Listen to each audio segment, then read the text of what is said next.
Нещо, което е добре, може би хората да правят, е да гледат малко и международни медии и какво се случва и да имат критично мислене. Така, здравейте и добре дошли в новото видео. Надявам се всички да сте добре, да сте здравички и така нататък. Като гледам, повечето ми приятели са болнички, има някакъв вирус, който ви каля. В днешното видео какво ще правим? Направо да навлизам в темата. В днешното видео ще ви срещна с един много специален човек. Не знам колко от вас са чували за професията финансов консултант. Доста малко разпространено е в България, много хора не знаят какво е това. Така, една от най-високо платените професии, само това да ви кажа. И днес ще се срещнем с един от най-добрите в Пловдив. Като цяло още не сме се запознали лично, запознахме се посредством банката, понеже един ден телефона ми звъни, докато си върша някакви задачки и непознат номер вдигам и ми казва така и така, Иван ми даде твоя номер. След като ми даде твоя номер, аз реших да се свържа с теб, свързахме се и така нататък. Още миналата седмица щяхме да се видим и да снимаме това видео, но ви обстоятелствата се стекаха по малко по-различен начин и не успяхме да се видим, понеже аз обърках мястото. Времето беше ограничено и така нататък, но днес след малко отиваме да се срещнем. И така, нека променяме аутфита. Така, добре, вече сме малко по-фреш. Не сме много фреш, но тия дни афинитета ми е черното, затова се обличам в черно. Като за днес аутфита е добре. Да видим сега. Здравейте. Те има много странно някой човек, като те погледне така и като снимаш нещо и като влогваш и общо взето никой не го възприема нормално. То не е нормално, трябва да си малко изперкал, за да го правиш това. Искам да споделя едно нещо. Тези дни, понеже доста съм с чувство, че бездействам и се имам някакви планове в главата, се имам нещо, което искам да направя, да сътворя и така нататък. Обаче нещо ме спира. Имам преди в главата ми големи планове, действие никакво. Бях чел нещо от книгата на моя треньор. И там имаше една глава за човекът срещу сянката. Или по-скоро сянката срещу човека. За какво се разказваше там? И глава се разказва за хората, които са задълбочени на пръв поглед и се вълнуват повече от това как изглеждат, отколкото какво представляват те в същност. Какво ще рече това? Те мислят за това каква следа ще оставят повече или за тези философските въпроси като цяло, но нямат време да видят какво правят в момента за себе си, де факто. Не за сянката, ами за себе си, за човека, който прави тази сянка. И по този начин хората общо взето и очакват да се случат много различни неща в ежедневието, но не действат, не го правят днес и сега, само го правят на мисъл. И точно това са хората, нали, които поставят сянката пред себе си, нали, пред човека. Посланието ми е, когато мислите, след това и действайте, а не го мислете само. И нека сега да се телепортираме при Матей и да видим какво ще бъде. Айде, до след малко. И така, здравейте, приятели! Както ви обещах, днес ще ви срещна с финансов консултант. Той може да се представи. Приятно ми, Матей, съм аз. Днес Матей ще му зададем няколко въпроса. Общо взето какво е да си финансов консултант, какво е да се занимаваш с това нещо. И ще му зададем някакви въпроси като от формата, нали, как да си изградим портфолио и така нататък. Като първият въпрос естествено ще е какво е да си финансов консултант. Нали? Какво е това да си финансово гуру, така да го наречем, защото много хора. Финансовото гуру може би го сложи в друга категория. Далеч на финансовия консултант. Но за хората, които не разбират, взето това е второто нещо, което им идва на това. Ако гледаш канала на Любо Жечев, може да имаш много грешна представа за това кой е финансов консултант. Той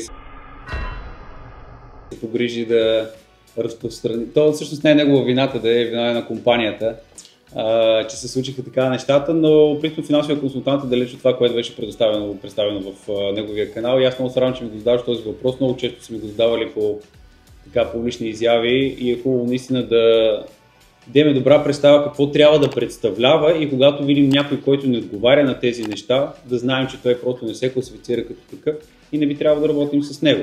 Защото един финансов консултант, ако на първо място не се грижи за финансовата стабилност на клиентите си, то лично за мен не е никакъв финансов консултант. Винаги го казвам това, даже на първа среща още го казвам на мои клиенти. Независимо дали този клиент ме е потърсил, защото иска да направим инвестиция, защото ще закупува жилище, или пък някаква застраховка, или просто съвет по какъв начин да се управлява бюджета, аз винаги казвам, че първата ни задача е да постигнем финансова стабилност. И когато правим някаква инвестиция или закупуваме жилище, да продължим да сме финансово стабилни след като направим тази крачка. Да, това е важно, за това един вид да се застраховаме, но така, повечето хора, като влезнат в инвестициите, или го правят неуки, след това се научават, или влизат с някакви знания, които са базисни, те понякога доста са подлъгващи. Хората не разбират точно, а това е доста сериозна сфера. Колко време се занимава с това? Ами с комплексното финансово консултиране от 2019 година, от края на 2019, иначе с инвестиционно консултиране специално 2014 година стартира. 2019, да кажем, че разширих портфолиото и по-скоро тогава се обърнах към работа за българския пазар. Преди работих с чуждестранни клиенти, нямах много досег в България, но той в България не се говори специално за инвестиции, не се говореше много в България, аз почти нямаше с кой да коментирам. Приятелите ми не знаеха какво правя, тогава работих в София. Не знаеха точно какво правя, знаят, че Матей прави нещо с пари, нещо с инвестиции, но никой не знае какво прави. И с никой не мога да седна и така, както с тебе си говорихме по-рано, да си поговорим за някакви инвестиции, да имам човек, който е компетентен от среща и става някакъв градивен разговор. Всичко вече се промени вече от 2019 нататък и честно казано го показва и статистиката до началото на 2020 българите имаха инвестирани 4 милиарда лева. В момента сме около 10, даже може вече да сме надхвърли 10 милиарда, което за 5 години е много голям ръст. Да. Какво смятат за финансовата грамотност на българите? Защото говори се, че нали, все повече и повече хората са обогатявани финансово, нали, като грамотност, но така, да видим гледната точка на експерт. Спорен бих казал въпрос. По-скоро имат интерес да се ограмотят, но виждам, че насочват основно грамотността си към инвестиционна такава, а не толкова като финансова. Защото тя, инвестиционната и финансовата, имат и допирни точки, разбира се, но до известна степен се различават. Да. Нали, хубаво да имаш инвестиционна грамотност, но ти ако имаш и финансовата грамотност, тя би трябвало да обвързана с управлението на бюджет, също не само на инвестициите. И забелязвам интерес, определено. Забелязвам и последните, може би, 2-3 години хората осъзнаха, че всъщност корена на проблема е още в образователна система, че това нещо трябва да започне с децата да го прилагат и така нататък. Съответно, нали, те за себе си търсят. И така, и се надявам да имаме малко повече раздвижване в тази насока. Тия теми просто не са за разговор, защото образованието в България... Ще кажа една неприятна статистика, къде се намираме в световен мащаб от гледна точка на финансова грамотност. На едно място сме над Конго. Значи, като ти казвам на едно място, че сме над Конго, около нас, малко, нали, около нас, под Конго всъщност вече се падат Гана, страни от Южна Америка и така нататък. Би трябвало ние да сме напред предвид Европейски съюз, но за жалост сме много назад. С моя близка приятелка работим по стартъп, който е обвързан с повишаване на финансова грамотност на деца. Разработваме приложение, което ще помогне на деца между 10 и 14 годишна възраст да се вдигнат финансовата грамотност, играйки игра, гледайки образователни видеа, отговаряйки на въпроси. Да, опитваме се да го направим възможно най-интерактивно, за да държим вниманието там, да има геймификация вътре, за да ги връща обратно. И се надявам да успеем това нещо да го интегрираме в училищата. Това е много сложна задача, обаче хубава задача, понеже сега от опит, нали, преподавал съм на деца и така нататък, много сложно, трябва много добре да се подбират думи, вниманието им е като на дете. Общо взето да, имаш някакви 30-40 секунди, в които трябва да си много бърз, точен и директен. Трябва да знаят кога трябва да направят, иначе втория си бърка в носа, третия вече мечтае. И успех да ги върнеш после в разговора. Не може да ги върнеш, трябва пак да изразходят малко енергия и след това пак да се върнат, но това е, нали, доста добра идея. Ами надявам се да постигнем този план, който сме начертали. Ако успеем да го интегрираме в всяко едно училище, да го има като част от програмата. Вярвам, че след някое друго поколение ще променим ситуацията. Така, според теб, кои са най-честите финансови грешки, които допускаме? Може би най-честата е емоционалното пазаруване. Емоционалното пазаруване и тази голяма достъпност до пари, която имаме в момента. Понеже ние с теб имаме немалка възрастова разлика, колко не се пада, 15 години почти, 14. Да, не е малка. Да. Просто спомням други времена, в които нямаше чак такова. То не, че нямаше изобилие на продукти. Когато не е имало изобилие на продукти, аз съм бил много малък и нямам много спомени. Просто не беше толкова лесно да си го купиш, колкото е в момента. Знаеш, като влезеш в някои от големите магазини за технологични и така нататък, както почва от началото. Нещо на изплащане, нещо на кредит. И взимането е изключително лесно.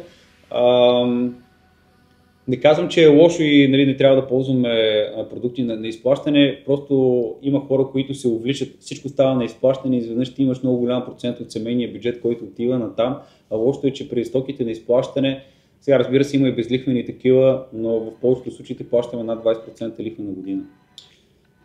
То е така, също така и те хората не правят разлика, понеже има разлика да работиш с банка и общо взето и да си клиент на банка, понеже когато взимаш нещо на изплащане, ти си клиент, не работиш с банката и тогава е малко по-сложно. Така хората, които са с бизнес и знаят как да се управляват финансите и така нататък, те когато работят с банките, работят по различен начин и мисълта им е по-различна с кредитите. В никакъв случай не мога да кажа, че кредитът е нещо лошо. Да, не е нещо лошо. Десетки клиенти, които използват кредитите по правилния начин. Дали ще е за имоти, дали ще е за бизнес, за инвестиции специално, ако трябва да говорим за инвестиции, имам предвид в някаква платформа или нещо и така нататък. Не, това да теглиш кредит за нещо такова е абсурдно. Има, ако го разбираш, кредитът може да бъде лост, може да бъде добър лост. Още когато не го избираш, не е нощ с две острията, тогава става с едно острие сам. Точно. И сочи към теб. Имам един приятел, с който само един път сме се виждали, но сме приятели, така го кажем. И той ми беше задал един въпрос и ми вика, имаш в ръцете си 3 милиона лева, какво ще направиш?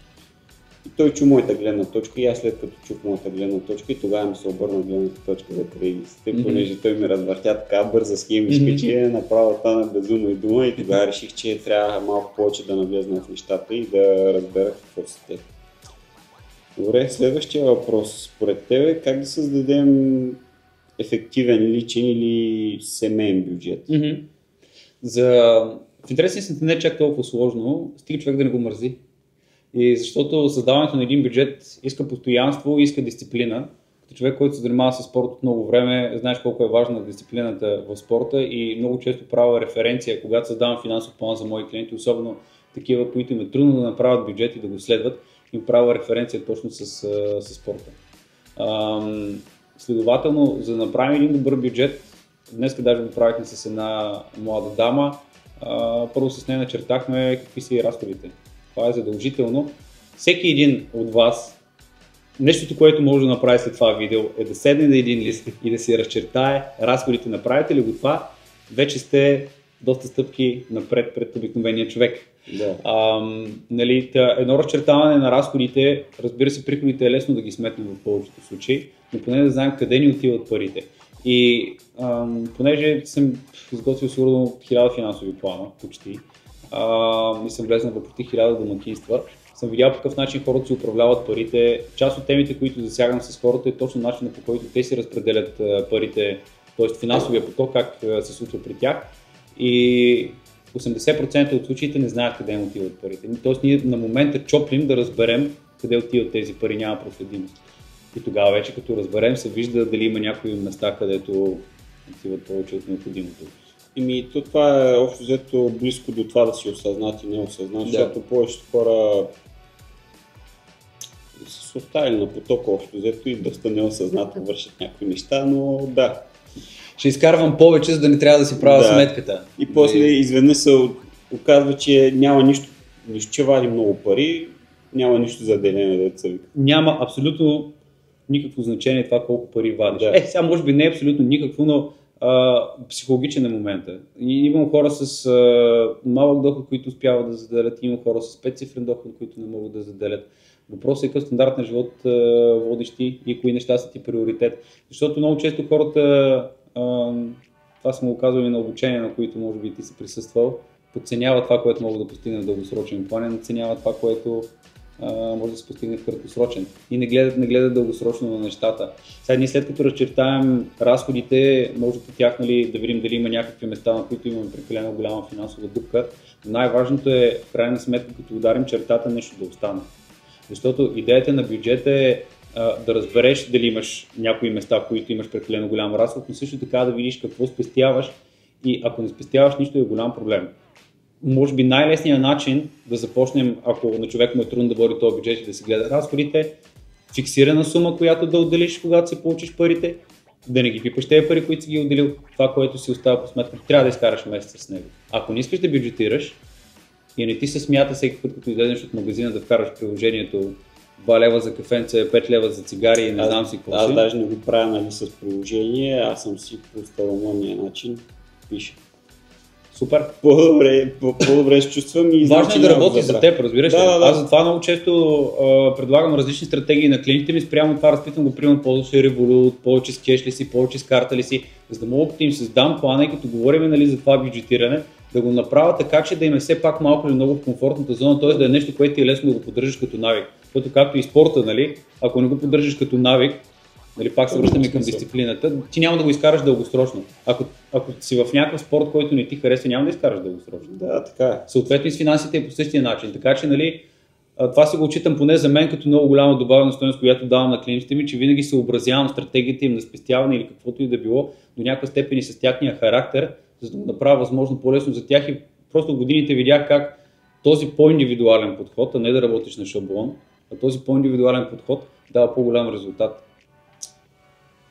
Да, винаги би трябвало да е така, понеже според човека. Защото аз винаги мога да си направя и имам екселска таблица, която мога да изпращам на всеки клиент и да му кажа по половина всеки месец. Но те, ако имаш някаква апатия към Excel, имам моя много близка приятелка, която хищ не харесва Excel. И няма начин да я накарам да влезне в Excel и но на хартия може да се говори. Аз като работя в счетоводна кантора, то Excel до така степен много мусика от него, просто... Да ти кажа, аз не съм го привърженик и се радвам, че има кой да ми пише формулите, аз само да купувам, където трябва да казвам какво искам и това е. Да, това е... Да.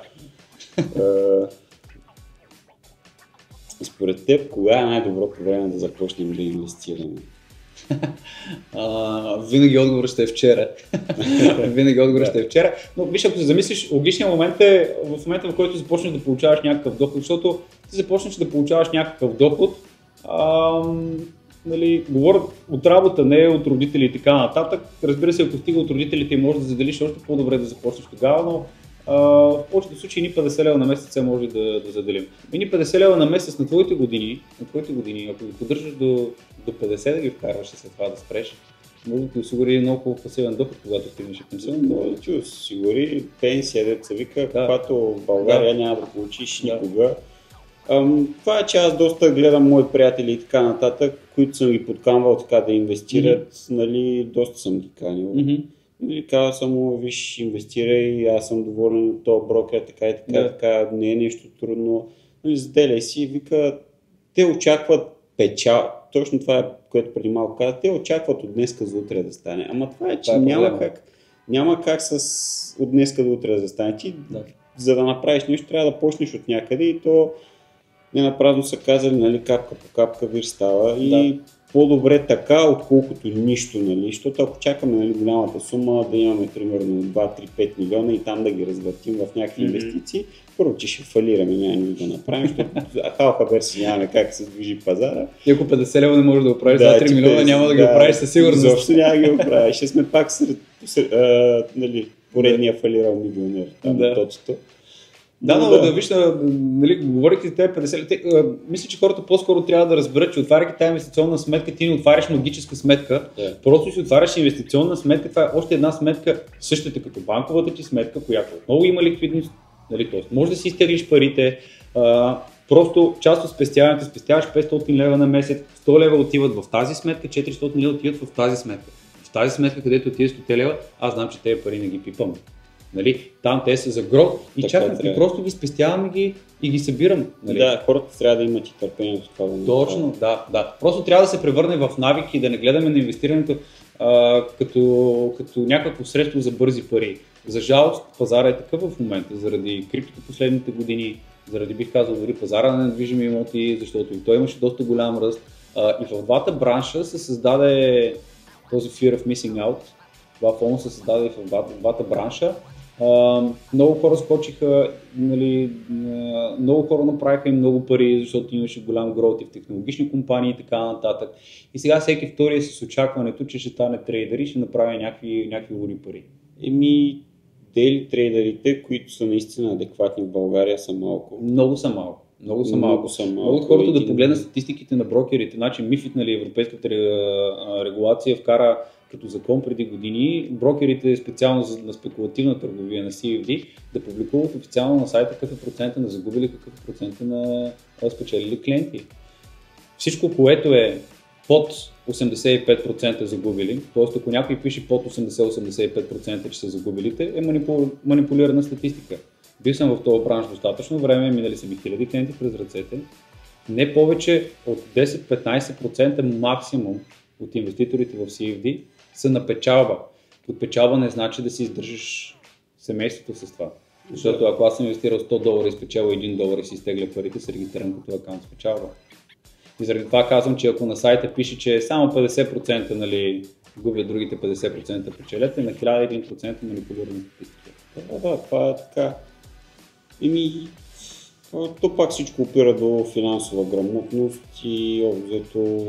Когато човек е финансово грамотен, той има търпението, защото разбира какъв е потенциал и къде е потенциал и какъв е смисъл на инвестицията. Много често казвам, че няма лоша инвестиция, стига да я разбираш и тя да обслужва дадена цел. Да. И много по-лесно да предвиди на къде ще се движи цената на биткоина. Как мога да се застраховаме малко или много за някаква криза, за финансова криза? Това е най-добрият съвет, който мога да ви дам.